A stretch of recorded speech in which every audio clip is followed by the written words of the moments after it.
by the power of Grayskull.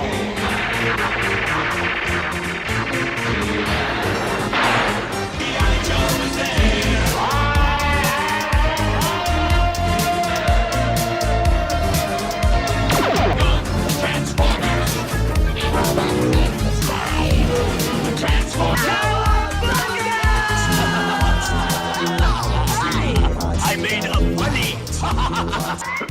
That's a big Twinkie. All right, what's going on, everybody, and welcome to another episode of the Cereal Box Bright podcast, the podcast that serves you 3 scoops of pop culture. And this is our Toy Owl special segment where we talk about all things toys, everything toy that's going on in pop culture. So I'm here joined with Ben Mayer. Ben, how you doing today? Doing well. And Jake Harrington. Jake, what's going on, man? Pretty well, man. How are you?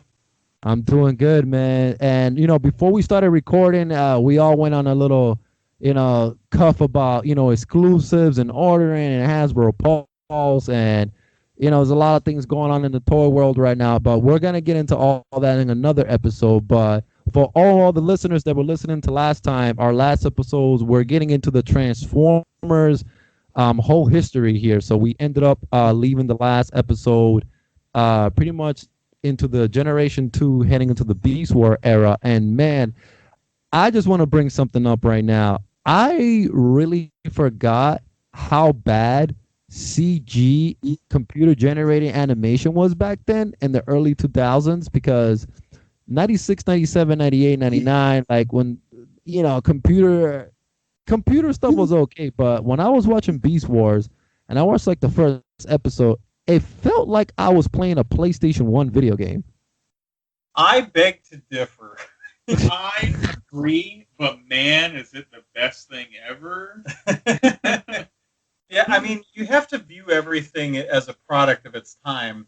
Right. And given that this era is before, this is still like years before I had a computer in my home, and they were able to turn out pretty solidly rendered, high polygon count CG animation. And it was a while before we'd see something of that quality or higher again in like television, like kids' cartoons. And I know that a lot of people have given me the reaction you just did, where they're like, this did not age well. And that might be the nostalgia glasses, but I'm like, no, this is still pretty decent. Like it's once you sit down to it for a few episodes, it does not remain distracting. And there was a PlayStation 1 game of Beast Wars. That shit was terrible. And I defy you to go play any actual 3D PlayStation 1 game or Nintendo 64 or any of those early 3D video games and tell me that Beast Wars looks terrible by comparison. Because I guarantee you it's gonna blow your mind how bad those were. No, that's true. I feel like the like you said, Ben, you're right though. I feel like the story is pretty good, because I did end up watching like the first 3 episodes. So yeah, like if you get through like how bad the CG was, but then you get into the story, it's like you said, like sometimes things age well, sometimes things don't, but it's all about the writing, and if you're into it, then you'll get through it. But the good thing is that we're talking about all Beast Wars here, and we're gonna go through the whole Beast War era. And I don't really know too much about Beast Wars. One thing that I do know is that their prices are going really up in value, especially when I'm hitting the flea markets. I run into Beast Wars in packages, and guys are shelling out $200 or more. I mean, just last month I ran into what was he? Is it Primo Optimus, the gorilla? Yeah, I found him in a box, and I was like, "Oh man, it's Primal Optimus here!" And when I grabbed him, like he was like half apart. There was a bunch of stuff missing, man. But yeah, man, it's awesome, man. I feel like the toys are really awesome, like the animals and changing. They went from like the cards and stuff, but like I don't know a lot about the Beast War era and about the show, so Jake, I know you explained the cartoon series for us last time. So if you want to get in and explain to the audience and me, a person that doesn't know too much, like what was this show all about and what the hell was going on? So, Beast Wars is personally my favorite. I friggin' love this show. What it's about, what it's done to Transformers, what it did, and how it did it so smoothly and just how so elegantly. And to back off you, Ben, what you were saying about the CG animation, I will say this. Beast Wars may look rough when you are watching it for the first couple episodes, but if you go, man, this was made in 1995, you're like, oh man, this looks rough. If you go to Energon or Cybertron, which were made in 2003 and 4, that shit looks way worse than in any part. They're all like janky and they don't move smoothly. They all like have like this weird motion. Very stiff. Beast Wars flows very nicely with all the animation. But yeah, the story is a little bit of background for it. When Hasbro, after G2 bombed, I guess you could say, it didn't really bomb, but it wasn't doing great. It didn't do great comparatively to toy sales, and that's mainly because it didn't really have a cartoon, and they were mainly just rehashing G1 episodes. So the Hasbro execs said, "Hey, what do we do? We need to do something different. What's the most different thing that we can do?" They got a bunch of different people to come in and talk about it. And one of the main storyboards they really, really liked was, well, what if this is in kind of the future and Transformers took on something that was different from trucks and planes and other things? And because that clearly wasn't working for us as much with G2 as we thought it was. So they said, well, what if we made them into animals? Cheetahs, bats, alligators, and all that stuff. So they got a bunch of guys to make toys and concept art and all this stuff, and they all just fell in love with it. And so they said, okay, awesome. Hunt, prick, let's make the check. Awesome, let's make the show. Let's make the toys. And make a bunch of stuff. And so Beast Wars was really, really selling super well with that. So in the TV show itself, it takes itself, there's no real specific date, but I think I put it in the 100 years maybe a couple thousand years from G1. I can't really put it in I think it's supposed to be like a couple hundred. Yeah, because like 2005 is for the movie, and this is way after that. Like most of the Autobots are just non-existent, and it's called the literal Ancient War, like in the show. So I think it's probably 100, 200 years in the future. And so basically in this story, Megatron, or as we like to call him, Barney Meggs, he's a big purple T-Rex, is running away from Maximal police and with a golden disc in the show because it has a secret message on it encoded from the original G1 Megatron about an energon source that will help the Predacons win the war or win a type of war. Let me throw this out there that the Maximals are kind of the successors to the Autobots, and the Predacons are like an underground kind of neo-Decepticon movement where they don't really have power, they don't have an army, but they still want to take over Cybertron. We can get into a lot more of the specifics on how, because this was kind of the start of, the bad guys are the like underappreciated underclass, and the Maximals are the, these higher class, not snooty, but they have way more wealth. They're and in energy, power. and they have way more power. They literally rule the cities and rule Cybertron comparatively to the Predacons. But anyways, so they Megatron and his band of goons take off to go with a transwarp drive to go back into the past. So Optimus Primal and his crew of merry men go to try and stop them. And they all transport back to ancient prehistoric Earth. so like way into the past. And so when they get there, they get this, like, something happens where they fight each other, and both of their ships get destroyed. The Axelon is like a cargo ship, really. It's not really meant for war. And then the Dark Side is, so it's like a big warship. They crash, and they land on the planet, and then the Beast Wars takes place. For context of why they have Beast alt modes, which is just the best thing in the world, personally. Personally, I think it's super, super clever.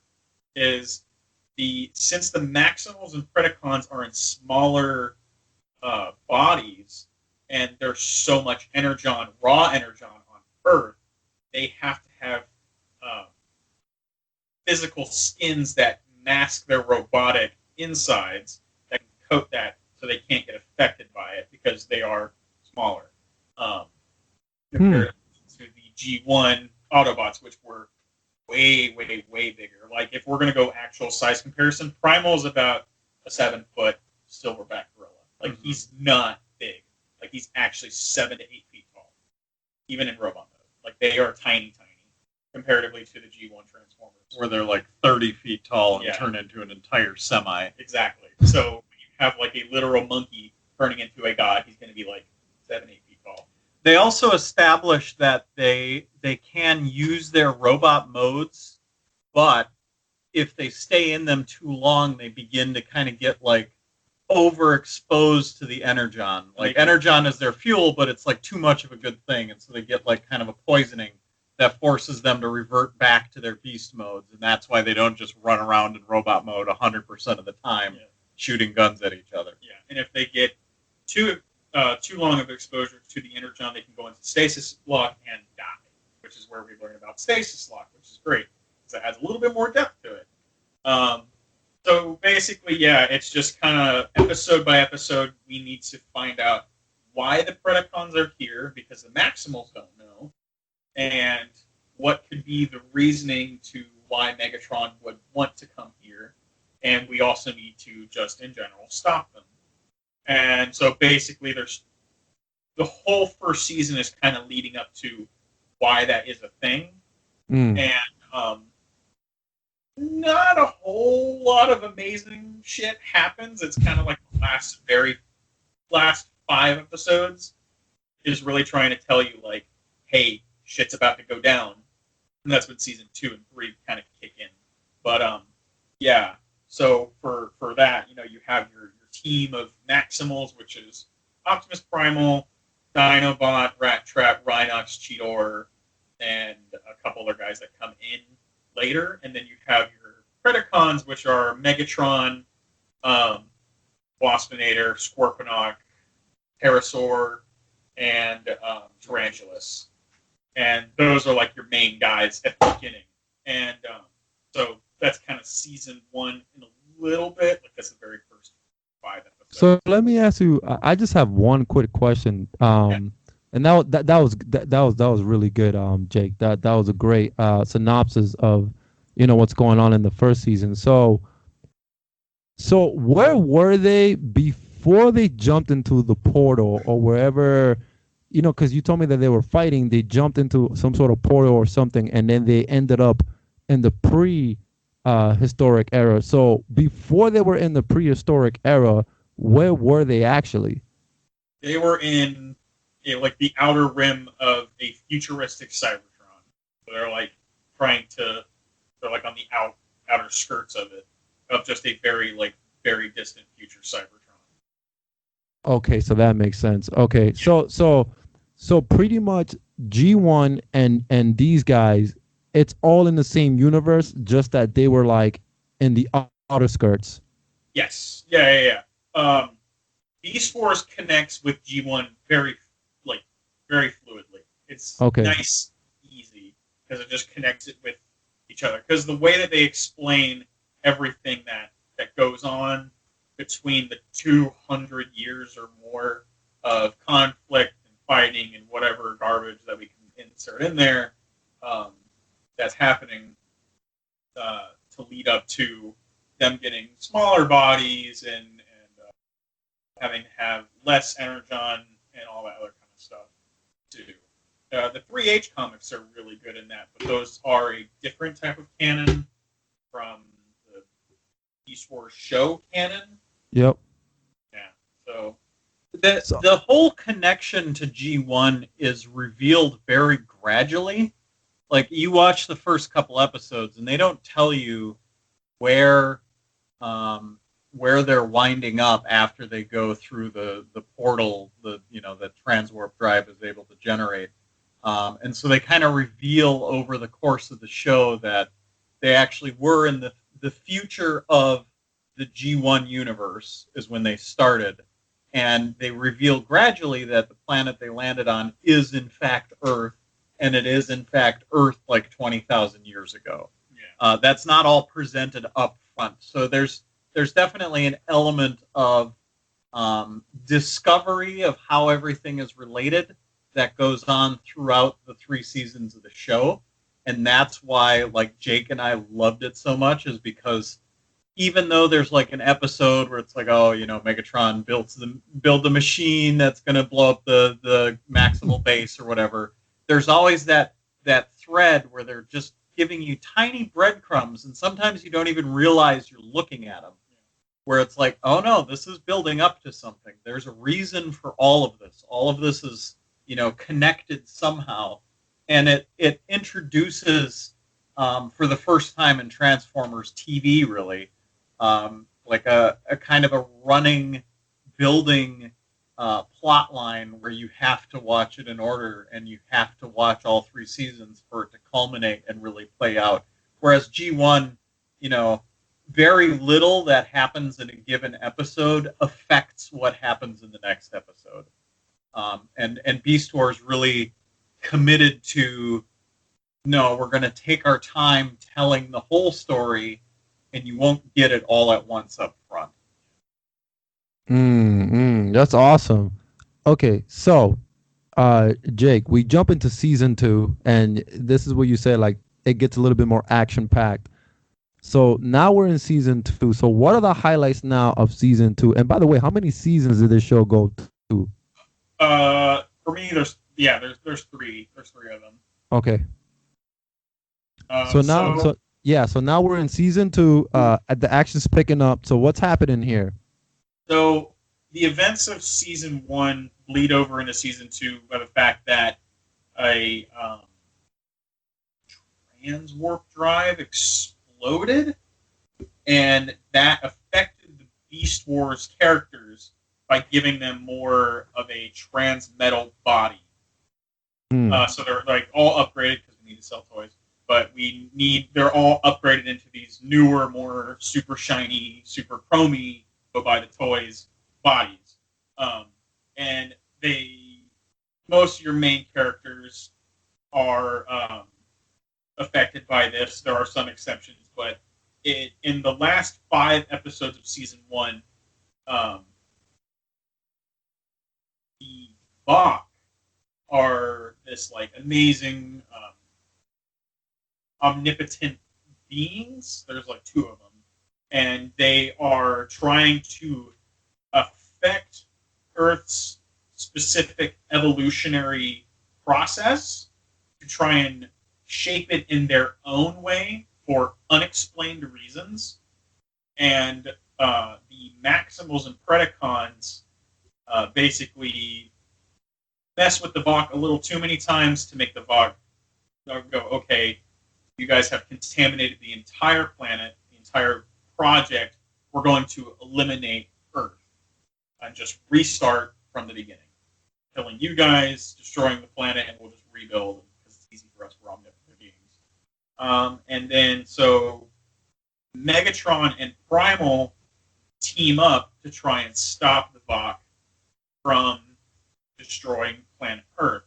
And throughout season 1, you'll see that there are 2 moons, and one of the moons is like this big giant. Oh, the Planet Buster. The Planet Buster. It's a great name for a giant planet-destroying thing. It's basically the Vox cancel button Once they find out that somebody's been messing with their experiments controlling Earth's evolution, they're like, okay, this moon is actually a secret like Death Star cannon, and we're going to use it to blow up the whole planet so we can start again. Yeah. So Primal and Megatron band together to stop the bot. Primal gets in a protoform, call it a casket, but it's more like it's like an escape pod, basically. And he has to eject himself. He's the only one that can fly, too, by the way. That can like fly in his robot mode with a jetpack. So he's the one who has to get into the protoform thing, fly up to the Planet Buster, try and destroy it, but Megatron sabotages it so that it only locks him in there, and then, of course, he impacts with the Planet Buster, destroying it and killing himself. His spark is released out into the Allspark. So the events of that where the Planet Buster and the Transwarp Drive explode, then giving all the Maximals and Predacons brand new amazing upgrades. Wow. Yeah. So when season 2 picks up immediately, it's the Maximals basically don't really have a leader. Dinobot's kind of like trying to be the leader. He's not really a good one. I love Dinobot. He's my favorite character, but he's not a good leader. And they're all trying to like basically keep their sanity so that they can actually try and win the war. And of course, Megatron and most of the Predacons are in like amazing brand new bodies, and they also have some new help from more guys that come over, Fusors, which are newer characters that are introduced, which is Quick Strike and Silverbolt, and they're like two animals that are stuck together in one beast mode, and it looks super cool. But anyways, yeah. So basically the beginning of season 2 is the Predacons are going to go to the Maximals and try and kill them. And while that's happening, Rhinox is trying to go through the Allspark to try and pick Primal's spark out and put it into a protoform body that is mixed with transmetal energy, and so that he can get a new body, basically, by the new toy. So when that happens in the show, he's like in this brand new big blue monkey body, and then the subsequent episodes are Primal comes back, kicks the ass of Megatron and a bunch of other Predacons, and the season goes on, and it tries to, or it does very successfully, tell you the story of why Megatron is here in the first place, which is the whole reason why he came to a prehistoric Earth is to gather Energon and then find the Ark, the original G1 Transformers escape ship that crashed into the mountain, and so that he can kill Optimus Prime, and then giving the Decepticons full rule of everything that's going to happen in the future. And then, of course, subsequently the Predacons, because they are the evolutionary beings of Decepticons, which, if we're really thinking about it, wouldn't make sense, because that means that the Predacons and Maximals wouldn't need to exist, but it's a kid's show. We're not going to discuss that. Every time travel plot. But I should just point out, to be doubly clear, is that we find out during season 2 that the Beast Wars are happening on Earth after the G1 Transformers crashed there, but before they wake up, because we don't see any humans throughout the show, except later on they like find some like a little culture of cavemen, basically. But so all the Megatron and Optimus Prime and Starscream and Soundwave and all the Autobots and Decepticons are basically there asleep, and so the Beast Megatron wants to find out where it is so he can go kill all the Autobots, especially Optimus Prime, before they wake up in 1984. Wow, this is actually pretty awesome. It does connect really well, actually, to the G1. Wow, this is good, man. And plus, like the fact that, Jake, you were saying how like when he crashed into that that sphere, like it released the energy, and it gave everybody, even the Predacons and the Maximals, like more special power. So that's actually pretty cool, man. Yeah. Beast Wars really tried to push it in your face, like these guys, they are Transformers. This is the next step of what is going to happen from your, big blocky 1980s cartoon. This is the next step. This is the direction in which we are going, and it's a very, very solid one. And of course, there's going to be people that disagree with that. Personally, I think that they're wrong, but that's just my opinion. And I think that even though some of them don't want to give it a chance, they should, because Beast Wars is very, very fundamental in how Transformers was able to, for one, save Hasbro, and two, really shape the future for Transformers in general. Because now it introduces a completely new concept, which is they don't have to just turn into trucks and planes and robot-looking lions and T-Rexes and shit. They can actually become those physical creatures and actually have like an outer shell that looks like the actual animal. And I think that's amazing. I think that's awesome. And they did an amazing job doing it. Yeah, that's pretty cool, actually, man. And you explaining like the plot in season 1 and season 2, and just me listening, now it's gonna make me want to go and actually watch more of it, man. Now that I understand what's going on, so Do it. I got to get my Transformers next to me and watch, man, because man, that's really interesting, like the whole plot, and just like the Megatron from that era trying to find out where the Transformers are so that he can kill Optimus Prime and all the Autobots before they wake up. That's awesome. Like, I'm loving this so far. So okay, so is that where season 2 ends, and then we pick up on season 3? Yeah, season 2 ends with Megatron killing Optimus Prime, and Wow. then basically resetting the future for the Decepticons.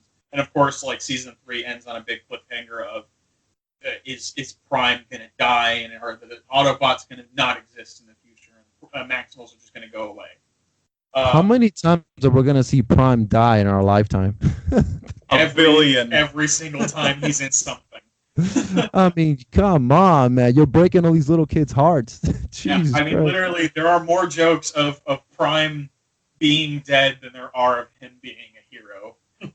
Yeah. I mean, it's like, Jesus Christ, this guy's sacrificing himself in in the movies and the series. Like, how much more sacrifice can one man do? Well, in Beast Wars, they basically kill him in his sleep. That's all you see of him is him laying there in the chair, zapped out cold for 4 million years, Mm-hmm.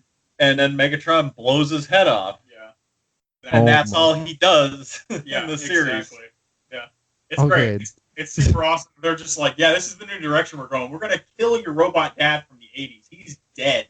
How does that make you feel? We killed him that one time in 86. We're going to do it again. Yeah. Hey, kids, we're just going to keep killing your hero over and over again. So get used to it. Yeah. Oh, man. All right. So season 3, Jake, you were saying that season 3, so Megatron killed Optimus, then it picks up in season 3. So what really happens at the end of season 3? Well, in the beginning of season 3, of course, the Maximals save Prime. They're able to encapsulate his head and try and save his spark.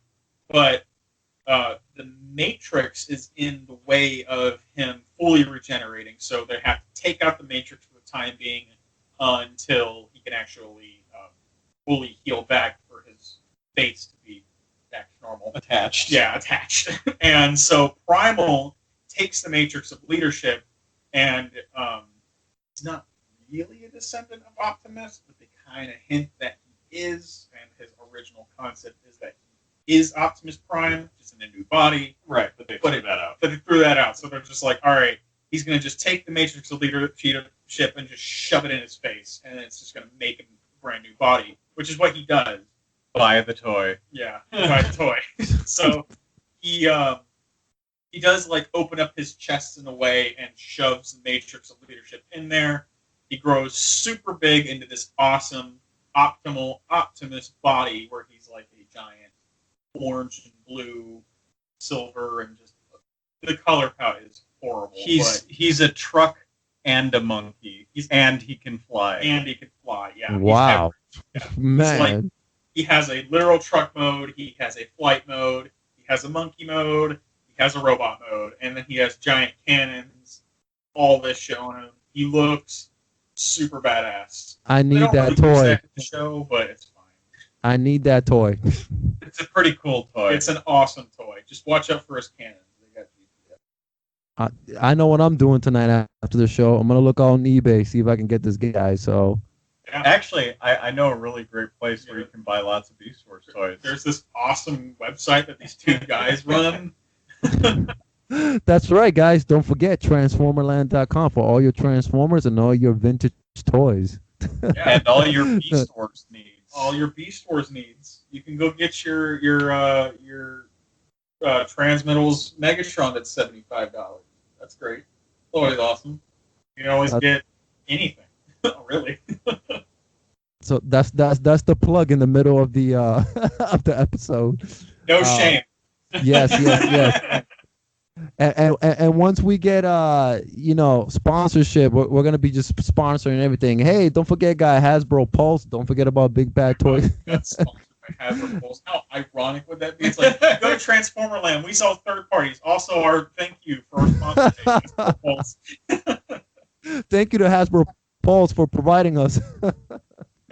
Oh my God, that's hilarious. So yeah, so Jake, I'm sorry, we went off on a tangent there, man. That was awesome. So season 3 ends. Where does it end again? One more time. So they got the head. Optimus turns into a half truck, half beast. He can fly. He has guns. Yeah. Optimal Optimus now, and the rest of the Maximals are having to try and stop Megatron, of course, and take him back to Cybertron. That is now their mission, to try and go back to Cybertron in the future and basically correct the past, because they saved Optimus Prime, put the Matrix leadership back. Everything is said and done. No past has been altered, or no future has been altered. So after that happens, Ravage comes from G1, Soundwave's little mini cassette. Yep. He basically, in the Beast Wars franchise in the future, he gets a Russian accent, becomes a spy, invisible, like, ninja thing. I don't really know what the hell he is. He's like a bounty hunter, but not really. He's a Predacon. Right. Whatever. Fine. And so he basically tries to track down Megatron for the Tri-Predacons, and this is when we know or learn about the Tri-Predacons, which are a council of Predacons. There's only 3 of them, and they basically try to scheme and backstab their way to the top of the food chain of the Maximals to try and take over everything. And this is where we find out that Megatron is more of a criminal, and he is not helping the Tri-Predacons. He's actually getting in the way of their plans. So they send Ravage to go stop Megatron. And so Ravage and teams up with the Maximals to successfully stop Megatron. And then Megatron talks to him about G1 Megatron, showing him a fragment of the golden disc. And basically tells Ravage that the whole point of his mission was to abide by what G1 Megatron's asked him to do. So Ravage betrays the Tri-Predacons, betrays the Maximals, sets Megatron free. Then they have this all-out fight. Ravage dies, and then it leads into more of the we have to get off this planet like now kind of thing. Before Megatron can screw up the future in a different way. Yeah. So after that, he creates. He doesn't create. He is actually working on the Nemesis, the Decepticons G1 ship. He's working on that to actually be able to fly it so that he can go back to Cybertron in the future and take over everything. He's now got a giant ancient warship. So then after that, he creates the Transmetals 2 thing. It's not really. it's basically a new MacGuffin in order to allow them to power up and sell you even more toys. Yeah. Okay. Yeah. So Black Arachnia, which I didn't even mention. Black Arachnia. Yeah, there's too much to mention. There's a lot of characters and there's a lot of stuff, but I mean, even in a small cast, there's still like even in a brief synopsis, it's like, damn, I just skipped over a bunch of people. They're gonna be mad about that, but it's fine. Megatron creates this Transmetals power-up MacGuffin, like Ben said, and he becomes Dragon Megatron, which is one of my favorite forms of him. But where he's super powerful, he's just this giant dragon car tank kind of thing. Yeah, it's to battle with the truck and monkey Optimus. Yeah. Exactly. Okay. He's like a big giant red dragon. And basically, Megatron resurrects the Nemesis, tries to escape. Optimus teams up with the rest of the Maximals. They defeat him, take him back to Cybertron. Done. Show is over. Or so we thought. Wow. Yes, That is. I'm not gonna lie. This sounds awesome. It's pretty awesome. This sounds really awesome, and I am gonna watch this series because just listen, Jake. I'm over here with my headphones on, with my mouth open, just like this sounds amazing. It is truly an amazing show. I fully support anybody to watch Beast Wars, even if at the conclusion, at the end of the day, if they don't completely agree with me that it's one of the best Transformers shows. It is still a very, very important piece of our whole like Transformers history. And I always encourage people to like go out if you can find it, just watch it, pirate it, whatever you gotta do, man. Just watch it. It's awesome. It's 3 seasons. We're not allowed to say that. It's fine. The government can't. They can't. They won't care. They don't give a shit. They don't care about anything right now. So yeah, I mean, that is such an important, awesome show. I always encourage people to like, please go out, watch the show. Just hearing that Megatron became a dragon, like that is like awesome. Yeah. Like I want to see that. I want to see Megatron as a giant kick-assing dragon. Like that's so amazing. I mean, even after you're done watching the show, when you're done watching the show, you'll completely 100% get, oh, now I know fully why all these toys are worth a shit ton of money, more than they were back in the day. Like, what? Primal sealed in box is worth like $120, $150, Easy, more. yeah. And like, that's not even counting the Beast Wars buck hunt shit, which, oh my god, some of the prices on a Vice Grip, who is a Beast Wars basic recolor of Pincher? Power Pinch. Sorry. He's like this little Pinchy bug. Earwig Pinchy bug. He's a little adorable bug. He, by himself, is worth $1,000. Easy. What? Easy. Granted, they only made 500 of that version. Just fucking seriously. It's worth $1,000. And then Antagony is over there, and she is a Inferno repaint, where she's like a big purple ant. Big purple evil lady. She's worth easy $1,300. Wow. Yeah. The amount of money that these things are worth, and the fact that they will just immediately sell, is mind-blowing to us right now. We're like, why? And it's Why? because Beast Wars is awesome. And it's because Beast Wars are awesome. And as many people want to say, like, well, they won't compare to G1. Of course not. G1's part of the 80s, and also those are 35-year-old toys. Sure. Just wait. Yeah, but I think you guys hit the nail on the head where it's like the Beast Wars.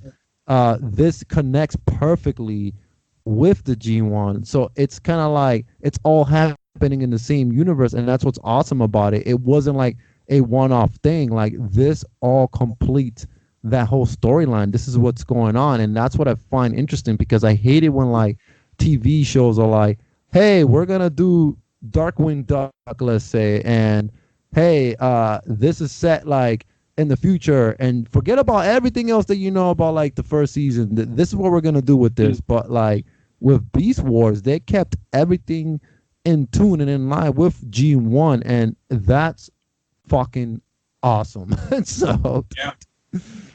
that is awesome. Even in Transformers, we've had the examples of, oh, it's a sequel to that show that you liked back in the day, a couple years back. We have two really good examples, and they're garbage. Where they're just like, it's a sequel to that thing that everybody loved, and it has way too many seasons than it should. So you guys mentioned the toys. Right before. So a quick question, Jake, and also to Ben. Like, so now that we so this is Beast Wars. So what's the other storyline now? What are we getting into after all this happened? Before we get into this toy talk. Beast Machines is the technical sequel to Beast Wars. I personally don't think that Beast Machines is a good show on its own. It has amazing cues. It has some really interesting thoughts on the direction in which Beast Wars could have taken itself even farther in the future. Were they good? Not really. But they were a thing. And it's kind of like, it's canon in Beast and in Transformers in general.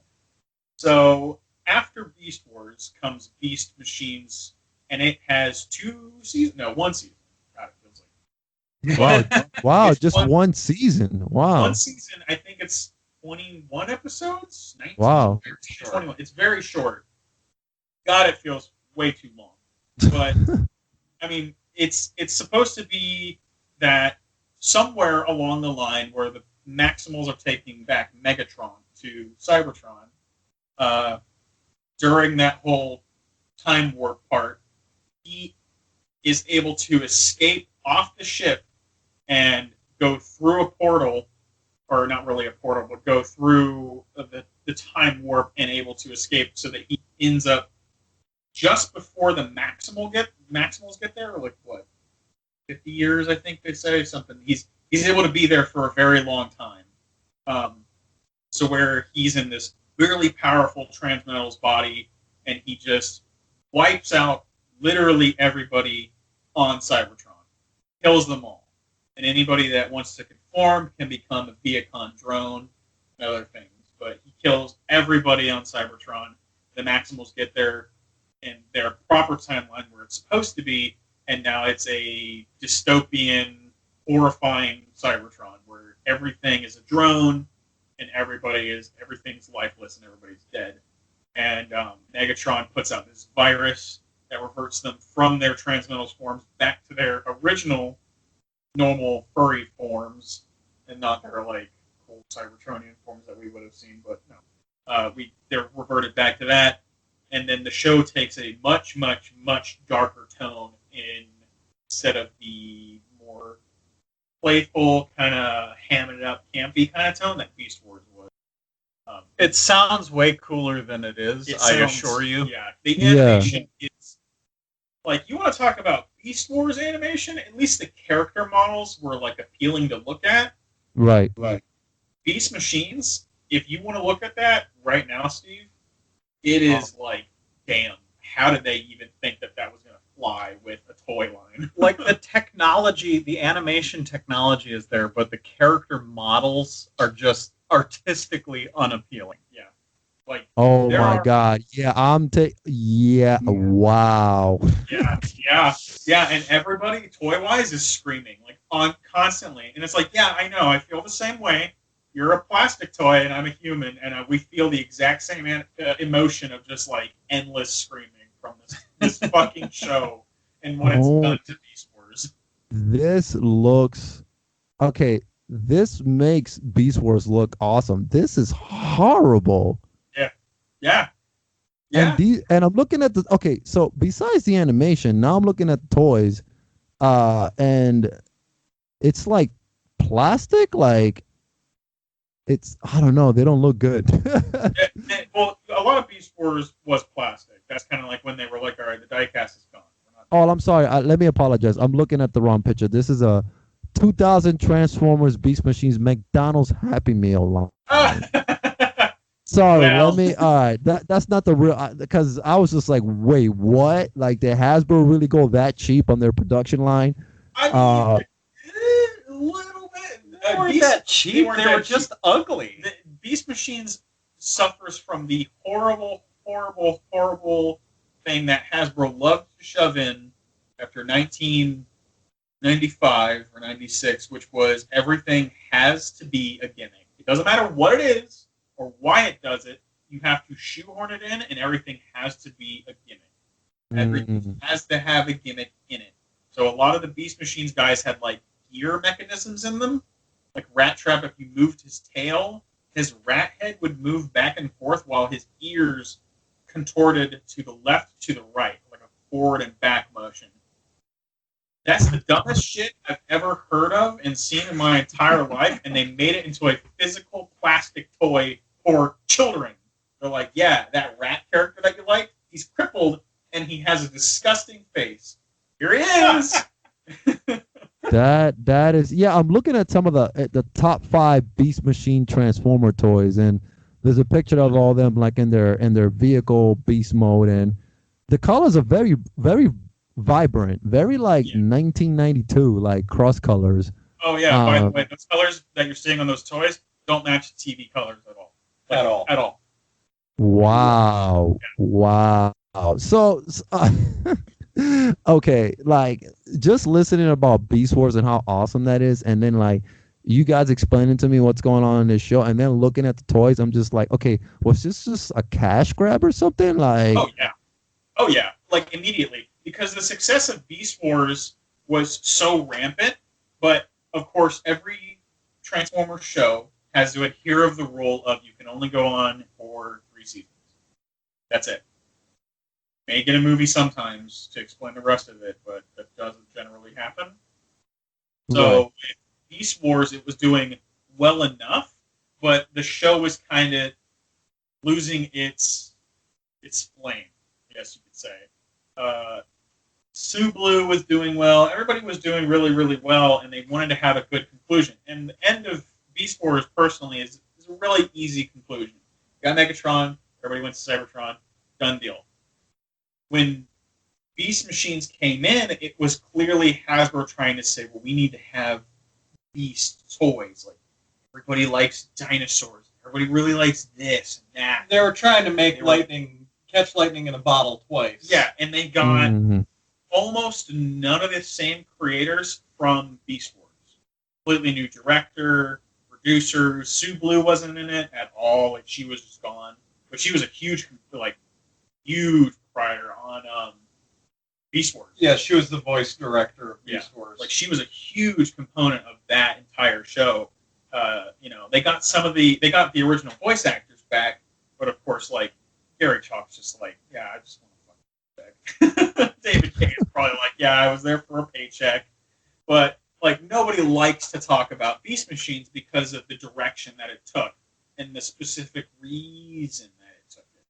And no one really knows why they went in that direction. Just the director at the time was like, I think that we should go with more of the organic thing than the techno thing. Because what Transformers is really about isn't about robots in disguise.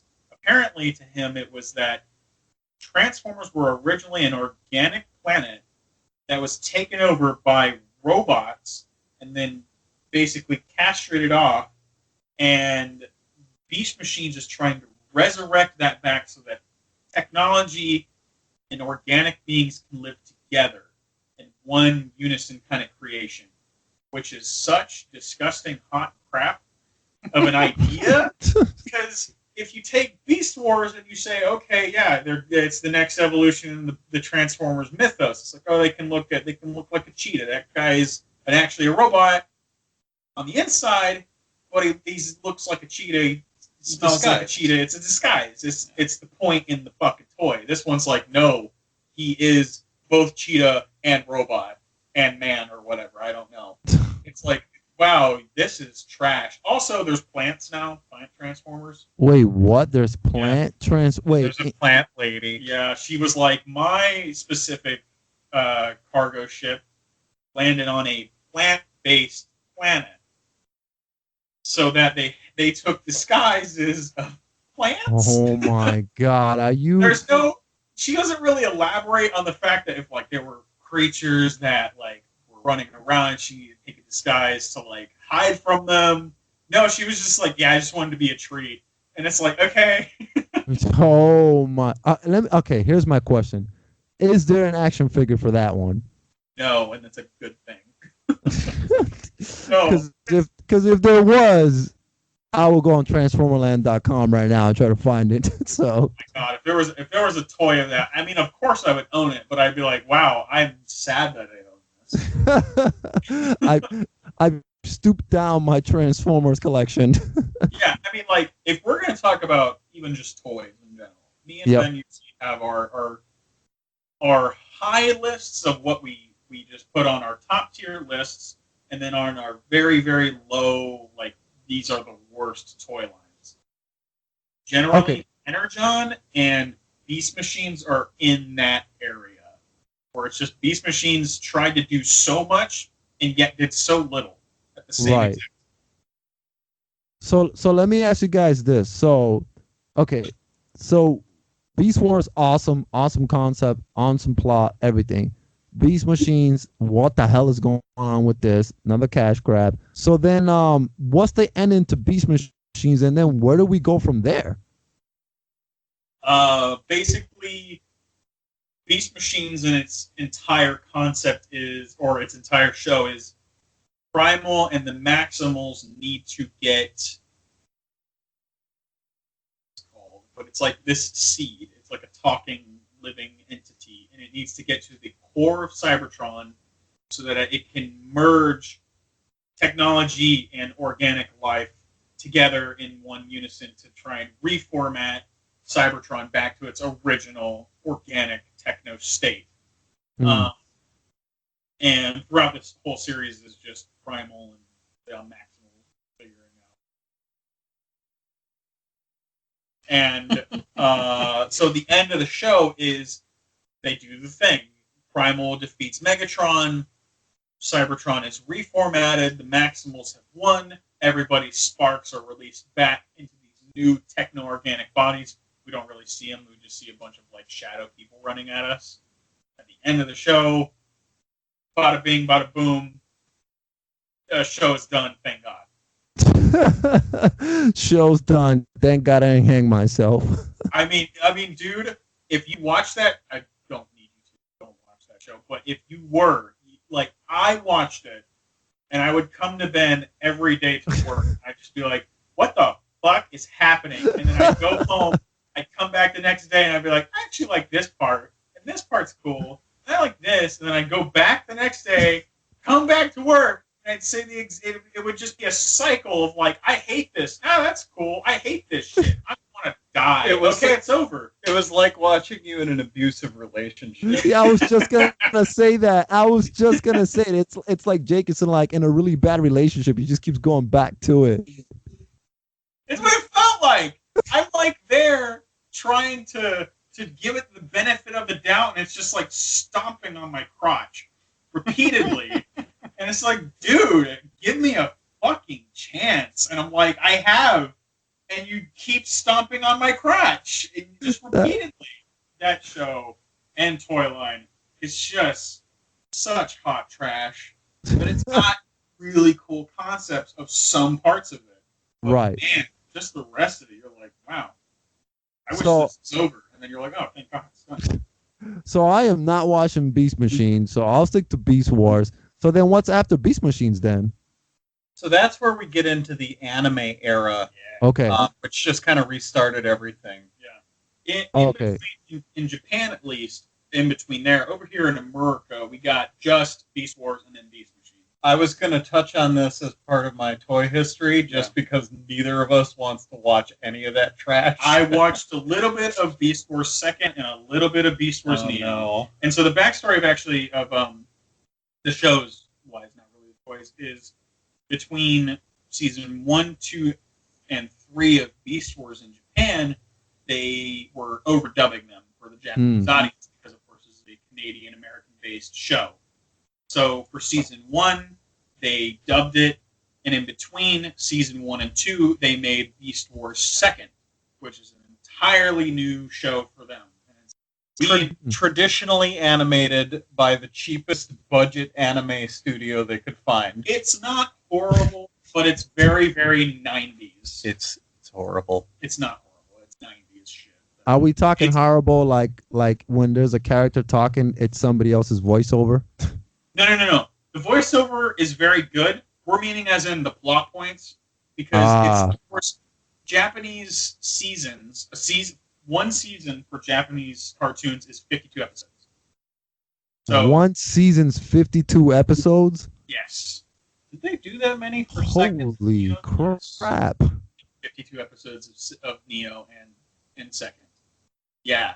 That's why I was like, I'm going to watch it. And then I got to episode 5, and I looked at the rest of the episodes, and I was like, holy fuck, there's 47 other episodes. You got to episode 5? I got episode 5, I've seen the first episode of each of those, and I couldn't bear to look at it. I was just, like, looking at the subtitle at the bottom of the screen, just like, oh, yeah. Oh, my God, that's hilarious. It's not good. But, yeah, so through season 1, and then in the middle of them dubbing season 2, you have Neo, or Second, and then season 2, and in the middle of them doing dubbing for season 3, you got Neo. And then after, of course, season 3, they immediately jumped to Car Robots, which began the anime. Japan skipped Beast Machines. They skipped the toy line. Wow. They skipped the toy line. They skipped the show. Wow. They got the main character toys 5 years later as a Toys R Us exclusive. They're like, all right, we'll do like 8 toys. 2004. Wow. They didn't even get the show. Thank God. Oh my God. Yeah, I wonder how they felt when they were like, wow, this new Toys R Us Transformers line. Oh my God, what the hell is happening? They're probably like, I felt better not knowing this existed. They're like, I bet those Americans, those poor people. There was probably a few Japanese kamikazes just like killing themselves over it. God, they're like over there in Japan, but for us, they're like trying to watch the show, and they're like, what the fuck? That is freaking insane. Well, they had their chance at the fiction with the anime era. Yeah. And I hate to say it, but they got their comeuppance on that one. I could not tell you what the fuck is happening in Second. Even when you try and watch or read plot synopsis on TIFF Wiki or any of those, TIFF Wiki is like I can't. That's our nickname for TF Wiki, which is like the biggest wiki site for Transformers fiction. Yeah, if you want to read a synopsis on Second or Neo, you can try. But yeah, they're on there, and I did it for a little bit. And then... Oh God, I think I'll stick to Jake and Ben's synopsis here, man. That sounds a little bit too much for me, man. Here's my synopsis for Beast Wars Second and Neo TV shows. Don't. Yeah. I mean, listen. This is coming from somebody that loves anime. I love anime. I don't. I'm a huge weeb. I like this kind of shit. I couldn't get past Second and Neo. That's where it's like, wow. Wow. I'm not the biggest Naruto fan, but I like it. I'm not the biggest One Piece fan, but I like it. I'm not the biggest Dragon Ball Z fan, but I like it. And those shows have been going on for God knows how long. Those are thousands of episodes. But if you wanted to, you could at least get into those shows and watch them. Neo and Second, those are like for hardcore Transformers fans that are just like desperate for TV shows. They're just like, I need time to pass. And also they don't have good taste. That's the main. Wow. That is insane. Like, yeah, I'm just going to stick to the Beast Wars. So, all right, Jake, that was awesome, by the way. Like, you really explained everything really well, and I understand everything. I'm going to go back and watch Beast Wars, man, but I'm going to skip the horrible toilet trash that is Beast Machines. So that I will dismiss. But let's get into the toys now, because like I said, like Beast Wars, from a couple guys that collect toys and Transformers at the flea market. Yeah, man, they are some very valuable toys. And after hearing the plot synopsis and everything about the show, I understand why they're worth what they're worth, because it's connected to the original line. The story is amazing. The figures look great. So let me ask you guys this: is when did the toy line started coming out? What year was that? 97 for Beast Wars? So the toy line started coming out in 1996. 95 was like just the last few figures from Generation 2 kind of trickled out. And 1996 was when they did a big reboot. What happened is Hasbro had, in the early 90s, Hasbro was gobbling up all these other toy companies from the 80s. They bought up Tonka, they bought up Kenner, they bought up, I believe, the remnants of Coleco. They were just, because Hasbro kind of won the 80s largely with Transformers and G.I. Joe. They had all this cash, so they were buying up all these former competitors that didn't really survive the transition to the 90s, where everything was a lot more driven by TV and especially movies. And so Hasbro had recently acquired Kenner, and they spun the Transformers brand over to the Kenner team to get a fresh set of eyes, a fresh set of designers on it. And of course, by the 90s, they had really refined their injection molding technologies, and so you could mold a lot sharper detail. Ball joints were introduced, a simple snap-together joint that allowed for a great deal of posability and mobility in the final figure as compared to G1s, where everything is kind of like just a hinge joint that can only move in one direction. So Kenner, cooked up the idea of basically robots wrapped in organic bodies in a way. And there was a lot of back and forth on how these were going to play into fiction. Early drafts had the robots disguised as animals on modern day Earth. Like the first set that was released was Optimus Primal versus Megatron. But Optimus Primal was, and there were small toys, maybe 4 or 5 inches tall. Optimus Primal was a bat, and Megatron was an alligator. What? Yeah, and so the Japanese names for those figures are Convo-Bat and Megalligator, so we kind of use that just to distinguish between the Optimus Primal and Megatron from the show that everybody knows, Monkey Optimus and Barney Megatron. But this first set was like the battle beginning between the Maximals and the Predacons. It was kind of introducing the concept, and it included a mini comic, like just a little, 4-inch by 5-inch comic book or whatever.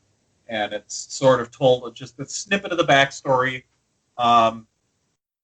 and in that they make references that make it sound like they're talking about modern day Earth, like they're talking about, he disguises himself as a bat so he can fly through the city, and then you watch the TV show and you're like, what city? Yeah. But early on there were other concepts for how this would all play out, and the other. There was like a couple major sea changes in the way that Kenner chose to structure the toy line versus any previous Transformers from Generation 1 or 2 or Japanese exclusives. And they were size classes. So instead of having the figure kind of just priced by how big it is and how many features it has, it was like, okay, we have a $5 price point. We have a $10 price point, we have a $15 price point, we have a $20 price point. And all the figures in each of those price points come in the same kind of packaging. They're about the same size. A lot of times, like the ones that ship together would have kind of a unifying gimmick. So like for the first couple waves, the $5 basic class figures all had like a spring-loaded part of their transformation. So like you'd pull the tail and it would kind of flip change into the robot, and then all you had to do was pose him, or make the final adjustments. Another thing that they introduced in Beast Wars was like hidden weapons, where the robot's weapons, whether it was a gun or a missile launcher or a sword, they were always incorporated into the beast mode somewhere. So like, for example, the tail, you might remove the beast tail and then flip a gun barrel out of it, and now it's his gun.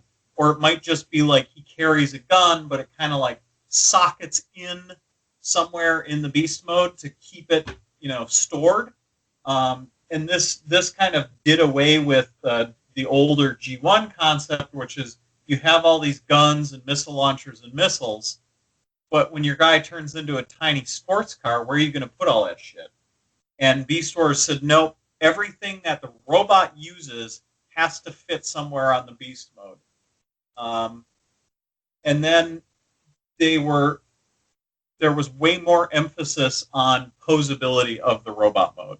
So it didn't just transform, but they all had like ball jointed hips and knees and shoulders and elbows, and the heads were on ball joints so they could look around. They weren't so stiff where he's just kind of standing straight up with his feet together, and you can raise his arm to make him point his gun forward. They were a lot more dynamic in terms of what you could do with them in robot mode. And sometimes that meant that the beast mode was very stiff, but they definitely put an emphasis on the robot modes being very posable and expressive. And that design ethos has basically been a cornerstone of Transformers design ever since. We haven't had many series, unless they're like reissues or somehow related directly to G1 toys. Almost everything that's come since then, there's been an expectation that it should be very posable. And the toy line went from 1996. 97 was the Transmetals, where you had like a chrome metallic robotic beast mode for a lot of guys. They also introduced the Fusors, it's like an organic beast mode, but it's like two animals mashed up. So one of the guys Jake mentioned from the show is a Predacon Quick Strike. Yep. And he's a scorpion whose tail, instead of having a stinger, has the head of a spitting cobra. That is crazy. I need to take a look at that. And so they had a lot of really unique ideas.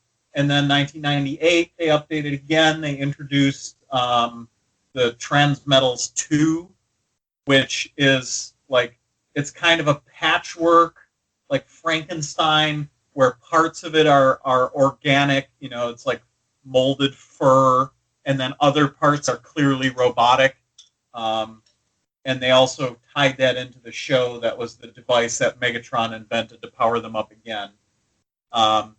And they also had a couple of combiners, where it's three beasts that turn into robots that then combine into a big robot. They did not use either of those in the show, unfortunately. And then the series actually went, I believe the last release was in like 2002, because they came out with like just a random Walmart exclusive that shipped alongside other merchandise for current toy lines at the time. And they did a bunch of other exclusives that were kind of to promote the cartoon, being on Fox Kids channel, where they were just kind of random recolors of the main characters, and they're like, it's Fox Kids Cheetor. It's like, okay, why? I don't know. It's Fox Kids Westerner. He's blue and yellow now. I guess. Thank God they never did it in the show. That would have been awesome if they were like, here's your stupid repaints for your fat, stupid kids. Buy them. Harsh. Oh, man. One other thing to note is that the toy line is way bigger than the cast of the show. Okay.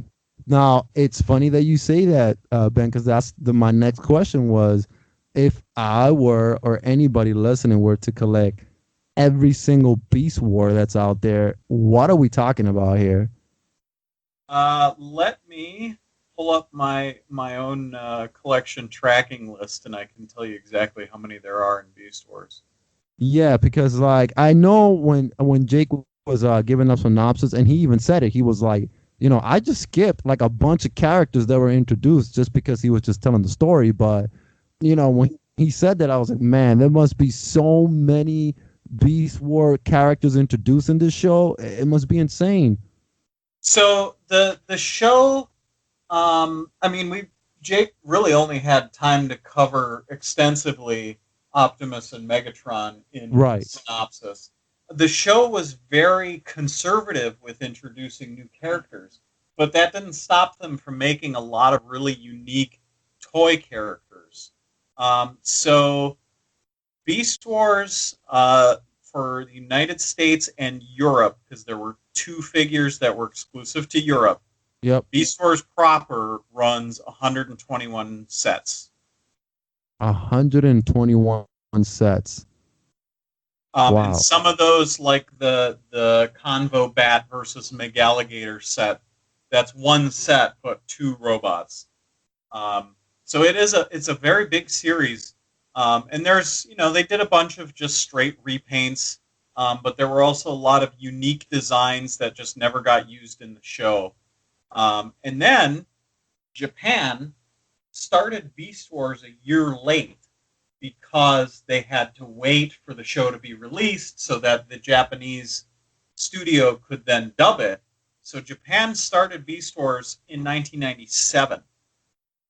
And as such, they only took for the most part, they only took the figures that related to the show, except for a couple first waivers that didn't get in the show that squeaked into the Japanese toy line. And of course, they had their own exclusives, like they had, they call him Burning Convoy, which is the monkey Optimus, but he's in like clear red plastic with flames painted on him, just because, Japan always has to have their weird, unique recolors of Transformers toys. And they also then made toy lines for Beast Wars 2nd, which was really bizarre. It was kind of formed from some of the Beast Wars toys that were released in the United States, but were not in the show.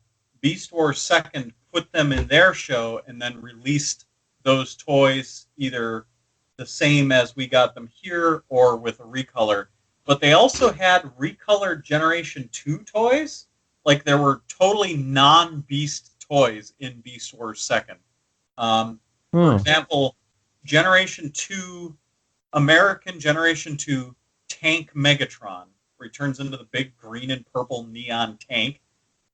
That was released in Beast Wars 2nd in Japan as a Megastore. Wow. And they re-released G1 Trypticon without any of his parts, but with neon green splotches on them. They released a series of Generation 2.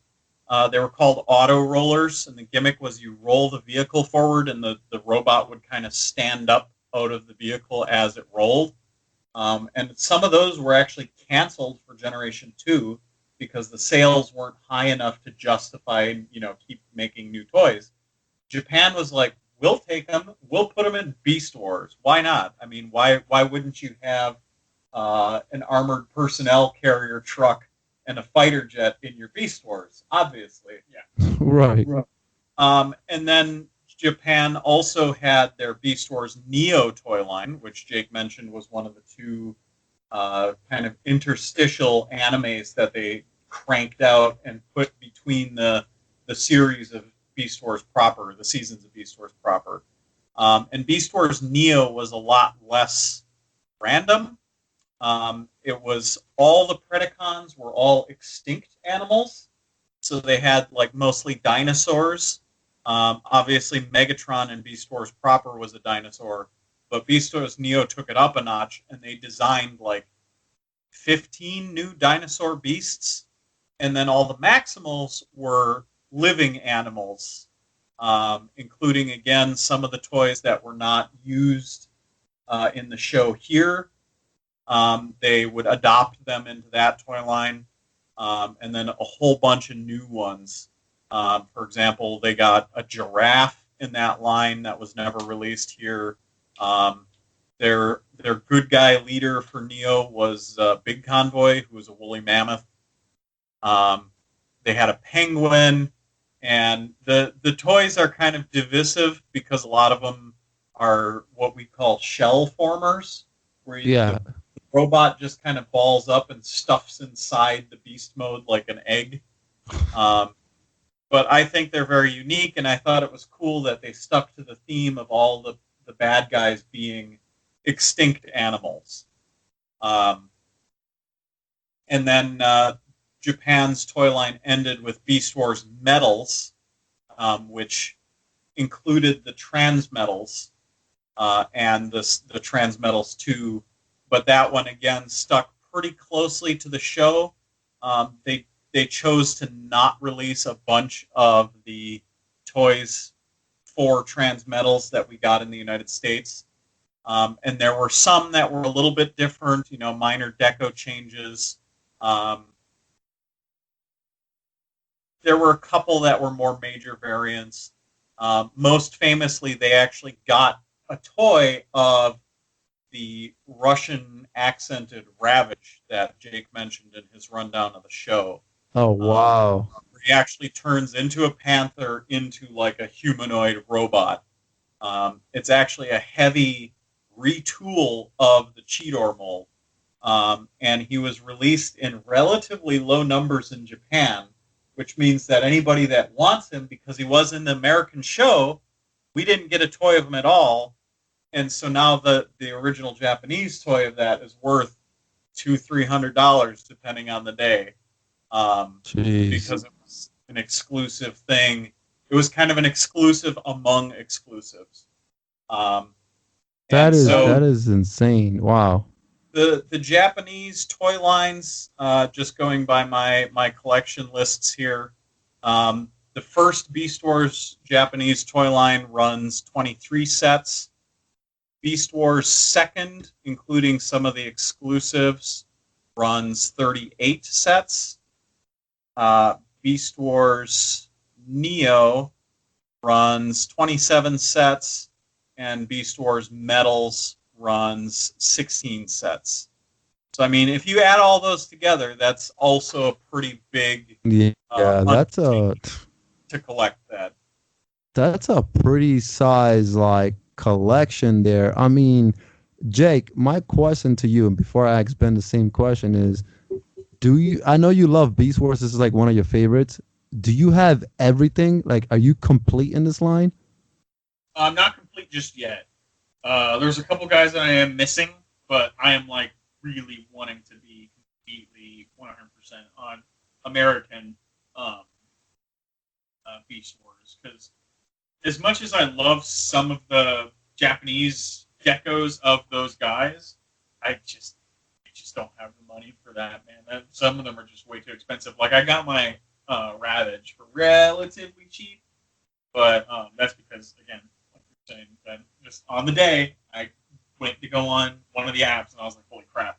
But, yeah, those, I'm almost done with Beast Wars, and I'm thinking of getting some of the Neo guys, like Big Convoy and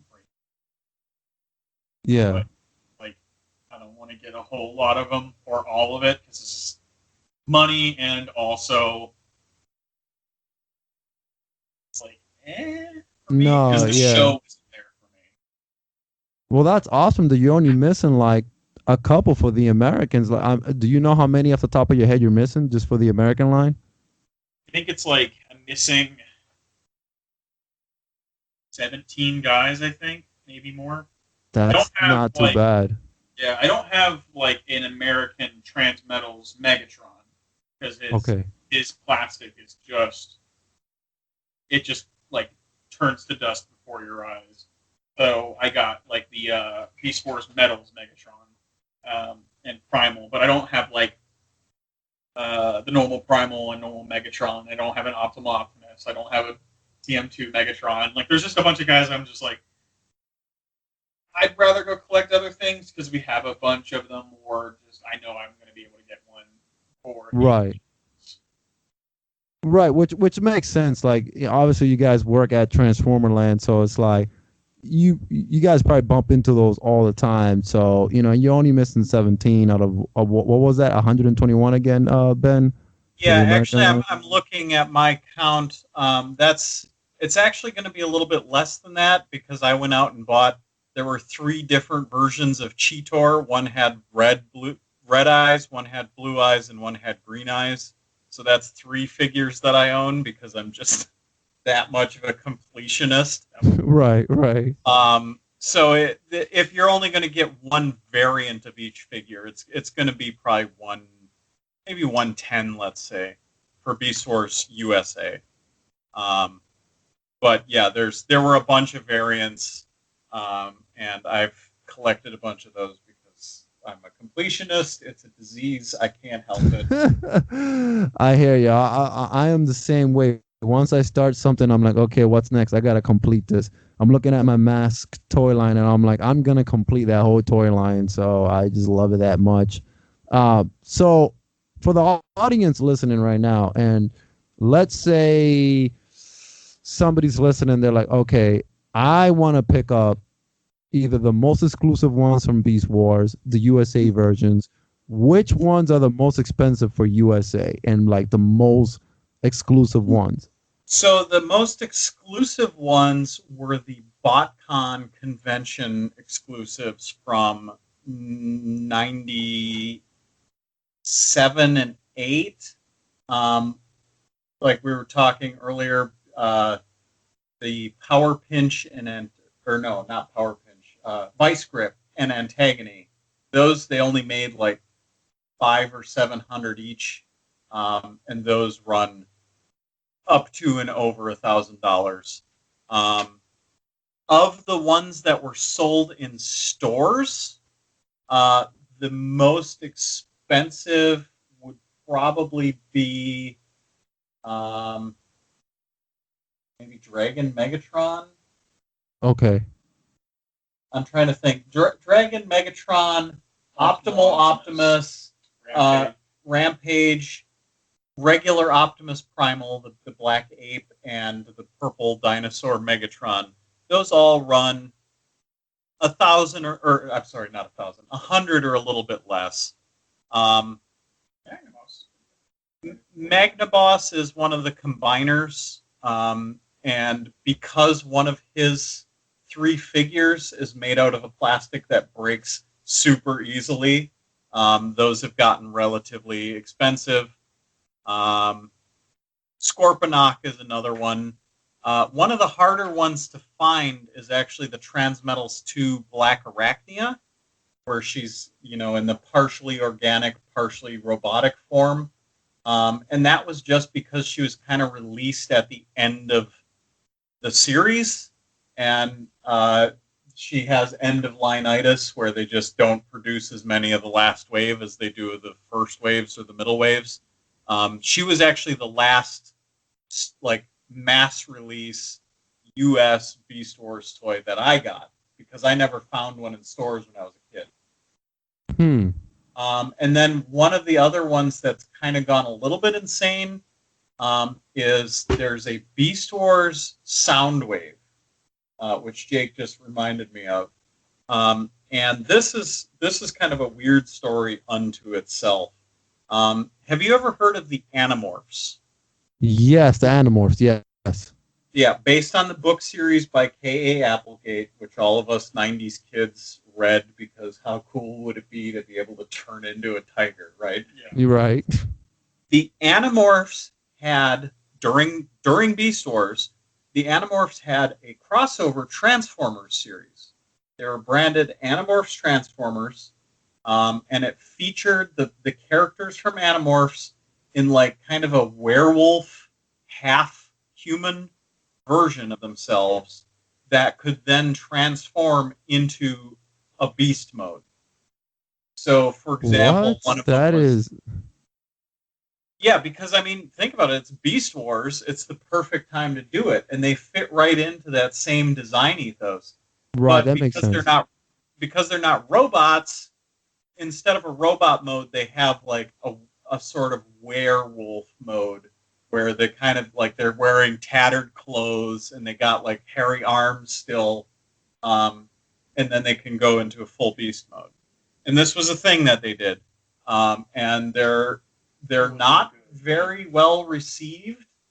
They're not particularly valuable, except for 2 of them, which only released in Europe, and I have not bought sets for myself yet because they're $150 each on eBay, and I really don't want to spend that much. Yeah, I don't blame you. But because the toy line did not take off like the book series did, they wound up with some unused designs. And 4 figures were designed that were supposed to, quote, morph, because they're animorphs, not transformers.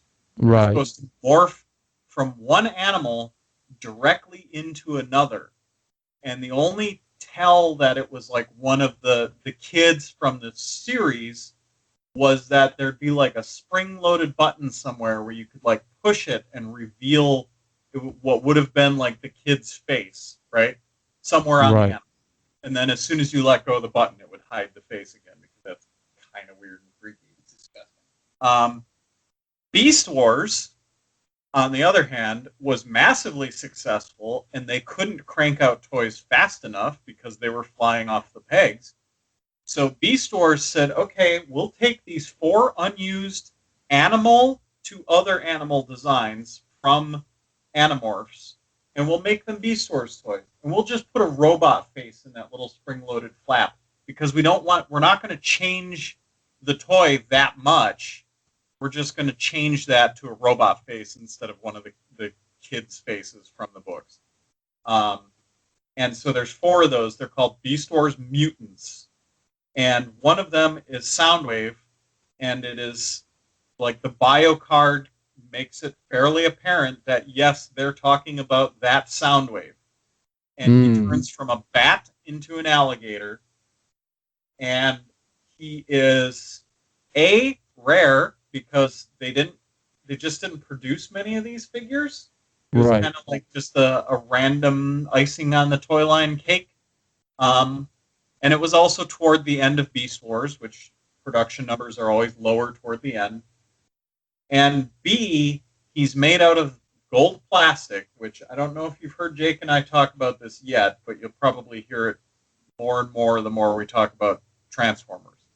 But gold plastic, like metal flake gold plastic in Transformers, after about 10 years, the metal flakes cause the plastic to break down on like a molecular level.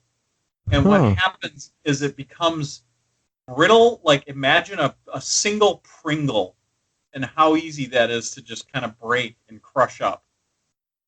And so like just transforming some of these figures, you're risking major catastrophic breakage and just like turning it into literal dust.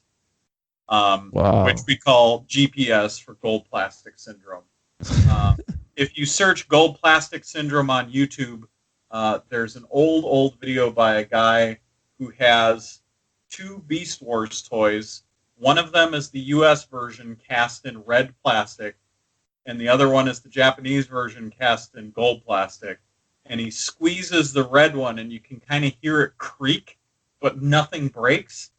And then he squeezes the gold one, and it just like crunches and falls to the ground between his fingers. Oh my God. So this Soundwave toy is made partially out of that stuff. So it's rare and it breaks super easily.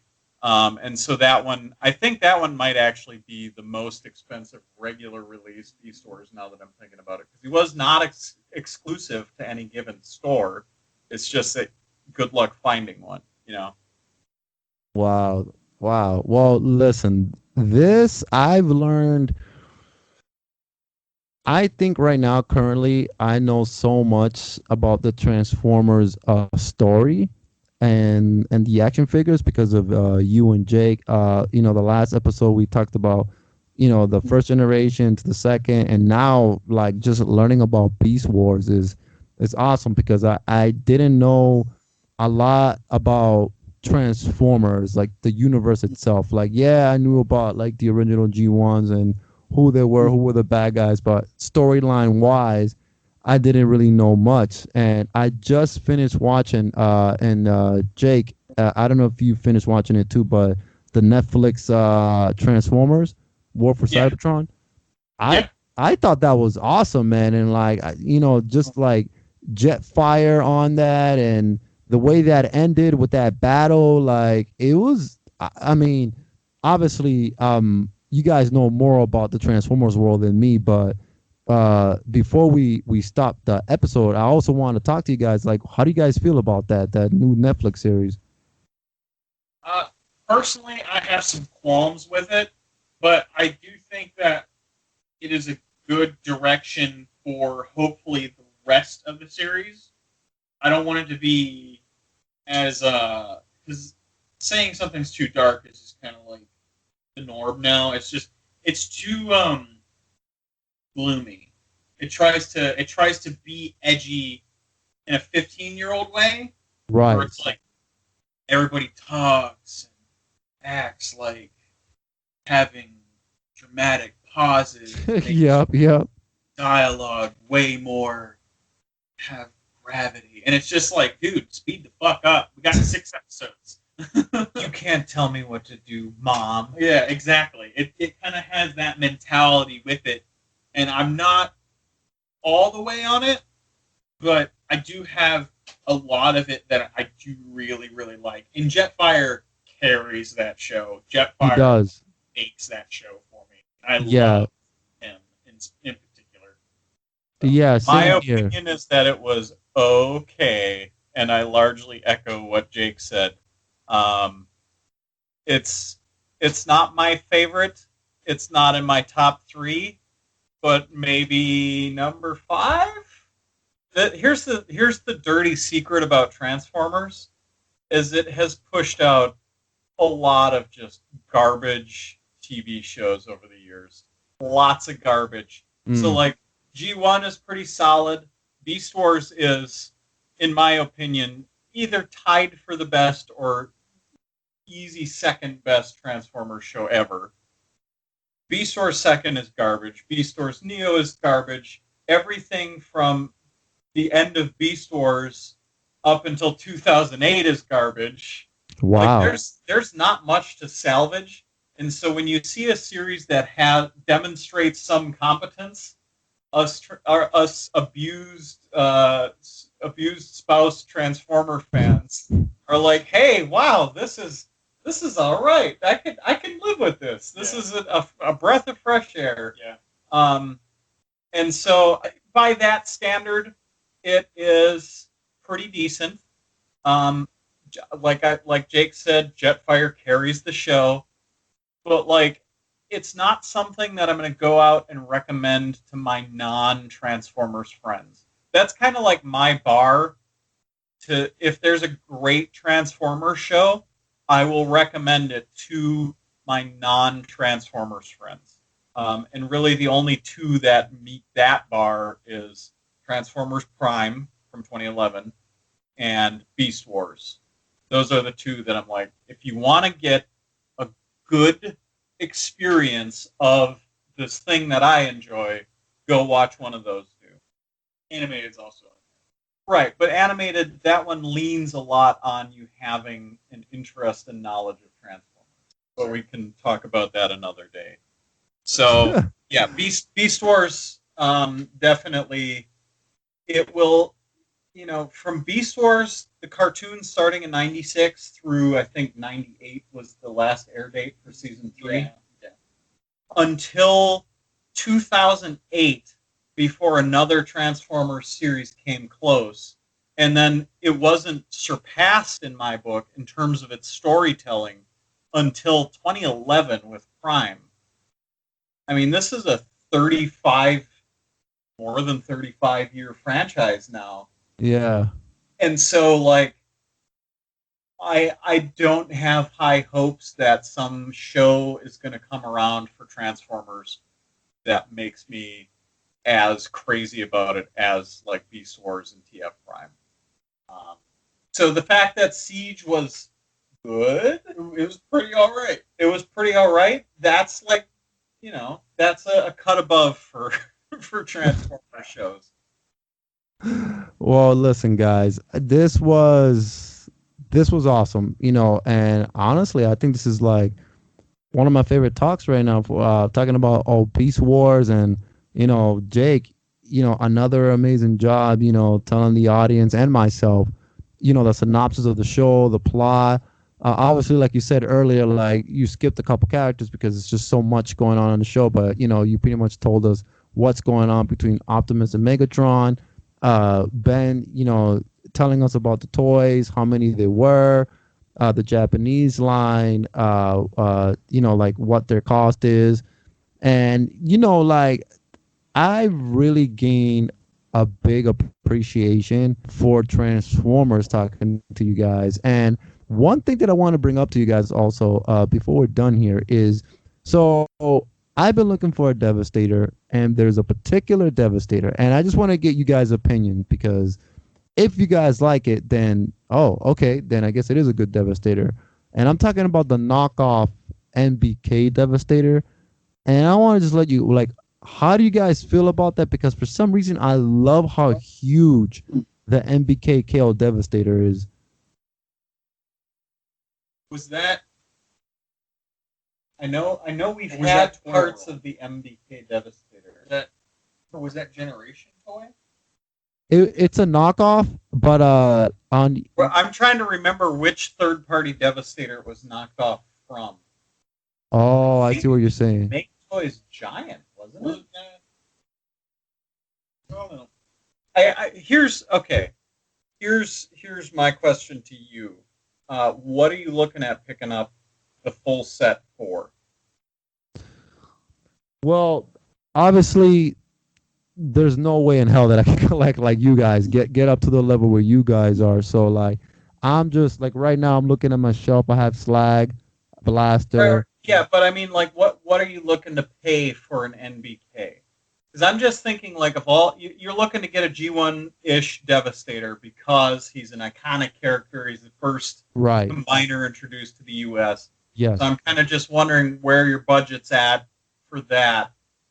I'm looking at like available at that time. Like $60-$70.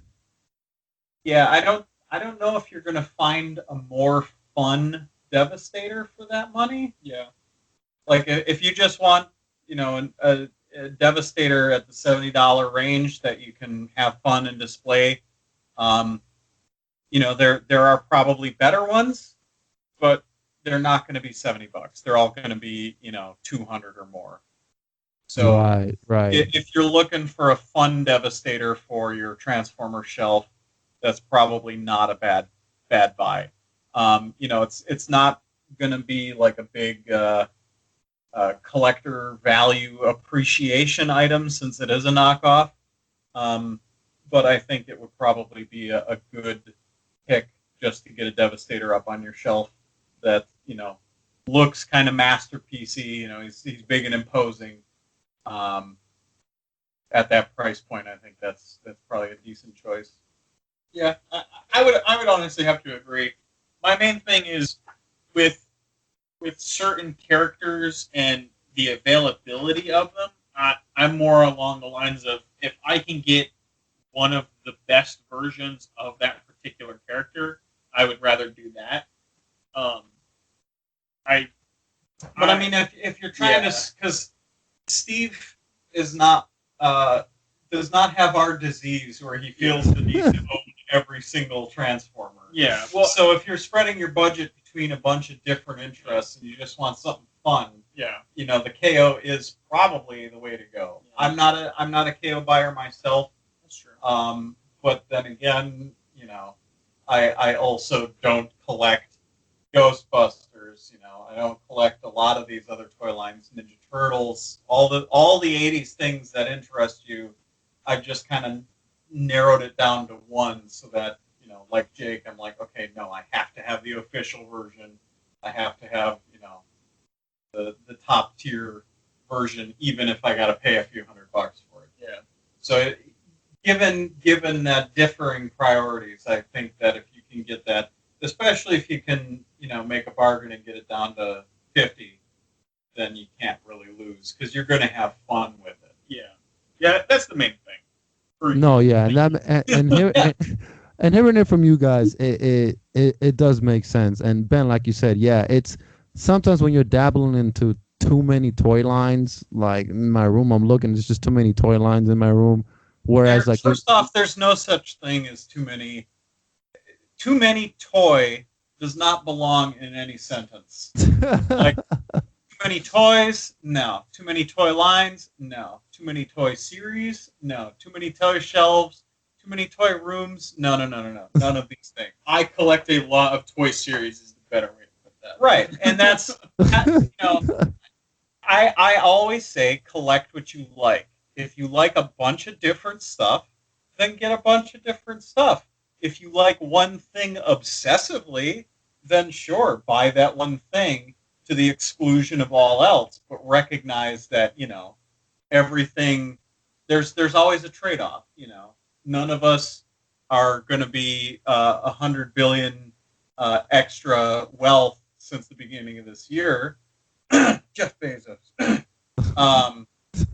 So you got to kind of pick and choose. And, if you want to have fun with a bunch of different toy lines, then, yeah, you probably don't want to go out and buy a $1,300 Beast Wars Antagony. Your $1,300 for you is going to be better spent divided amongst all your diverse toy interests.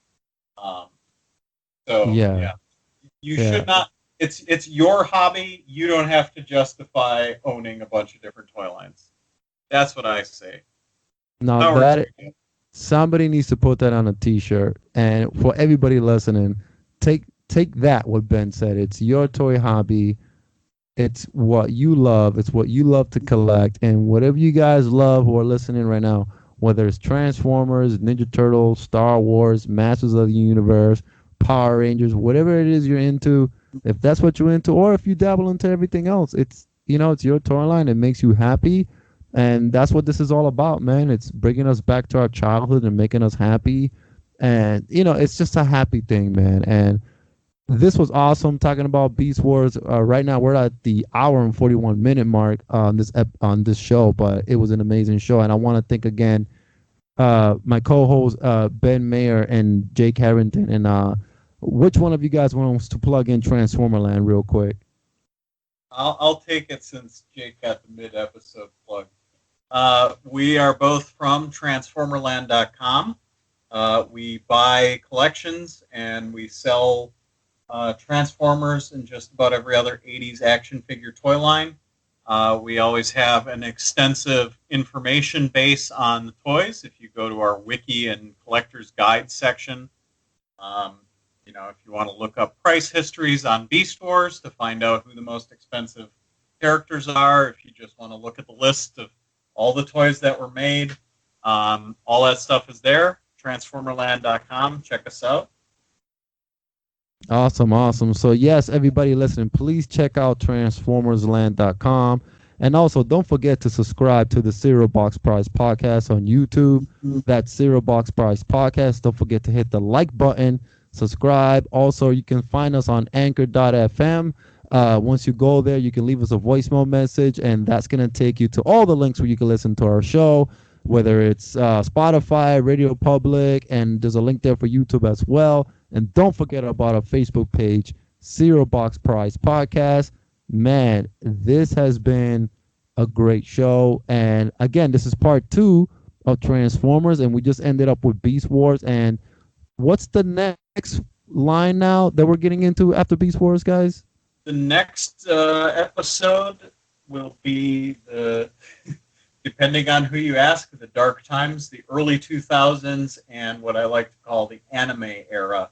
And that encompasses car robots / robots in disguise, and then the Unicron trilogy of Armada, Energon, and Cybertron. and that'll bring us right up to the minute before the release of the first Michael Bay movie in 2007. Oh man, I can't wait to talk about those movies. I cannot wait. So yes, guys. So listen to part 1 if you haven't listened to part 1 yet. This is part 2. Ben and Jake, you guys want to say anything before we leave? No, I think we're all good. Just maybe check out Beast Wars. Give it a try. It's a great show. It's got so much in there, and I skimmed over so many things to try and get to the end. Just watch it for yourself. It's so awesome. It's like actually awesome. There are some moments in the show that even now, like I know the show forward and backward because I've watched and rewatched it several times. Even now, like there are some parts in that still will bring a tear to my eye as a grown ass man. Because it's you get that involved in the characters, and it's I guess one thing that we didn't touch on enough is Jake and I both love the voice cast. Yeah. All of the people who worked on that show are so great, both on the show and off. A couple of these voice actors are super involved in the fan community, and they're all just so great. So if any Beast Wars voice actors want to join us on the Cereal Box Prize podcast, we'd love to have you. Yes, that's one thing that we will be working on. Gotta get some voice actors involved. That is definitely happening, man. But you heard it, guys. Go out there and watch Beast Wars. Check it out. I know I am. And we're signing off on another show. So take care, everybody. Don't forget to listen and have a great time. Bye.